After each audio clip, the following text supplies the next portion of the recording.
शरीर में पाचन नहीं होता है तो जो मुक्त ऑक्सीजन होता है जिससे हमें कई प्रकार की बीमारियां हो जाती हैं। तो पाचन की हमारे शरीर में बहुत ही आवश्यकता होती है। और पाचन के लिए हमारे शरीर के कौन कौन अंग काम करते हैं, कौन कौन हमारे शरीर में उपयोगी है, कौन कौन उपयोगी नहीं है। तो दोस्तों हम इसको समझते हैं। सबसे पहले हमने ये देखा है कि हमने किसी प्रकार के भोजन को लिया और भोजन के टुकड़े को सबसे पहले हमने अपने मुख गुहा में लिया और जैसे ही मुख गुहा में हमारे में भोजन जाता है, आप जानते हैं सर, मुख गुहा में जैसे ही भोजन जाता है तो मुख गुहा के अंदर लार भी मिलती है, मुख गुहा के अंदर दांत भी मिलते हैं, मुख गुहा के अंदर जीभ भी रहते हैं।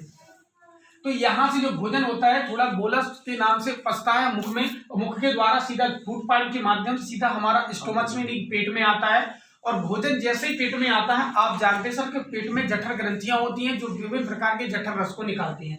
इसी जठर रस के निकालने के कारण क्या होता है कि हमारे शरीर में जो HCl अम्ल होता है वो भोजन की अम्लीयता को बढ़ा देता है और भोजन अम्लीय हो जाता है, लेकिन भोजन का पाचन नहीं होता है। तो यहाँ पे जो भी भोजन की प्रक्रिया होती है इसे कायम कह दिया जाता है। आगे चल के जो भोजन होता है छोटी आंत में आता है और छोटी आंत में आता है तो हमारा जो लीवर होता है छोटी आंत के ऊपर, तो लीवर क्या काम करता है, अपनी ग्रंथियों से बिलीवर्डिन और बिलिरुबिन नामक ये पदार्थ निकालता है, जिससे कि ये जो पदार्थ होता है जिसे पाचक रस कहते हैं, इसमें क्या होता है कि पित्तरस रहता है। और पित्तरस जो हमारा जो गॉल ब्लैडर है जिसे पित्ताशय कहते हैं, और पित्ताशय में जो पित्तरस इकट्ठा हो जाता है, इसी पित्तरस के माध्यम से क्या होता है कि हमारा भोजन क्षारीय हो जाता है। जैसे ही भोजन अम्लीय से क्षारीय होता है तो भोजन की जो पचने की जो प्रोसेस होती है वो फास्ट हो जाती है।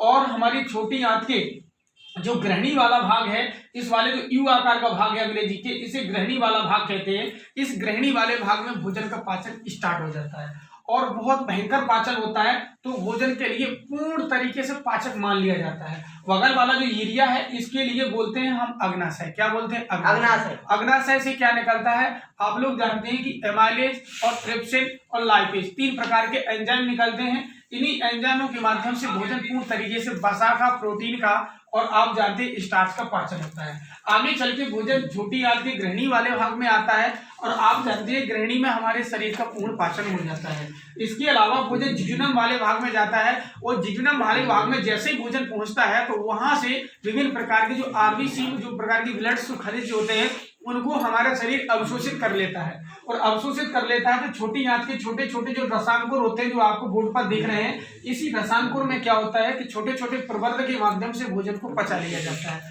और भोजन को जब जैसे हमारे शरीर में अवशोषित कर लिया जाता है तो हमको एनर्जी मिल जाती है। एनर्जी मिल जाती है, यानी कुल मिला के हमारे शरीर में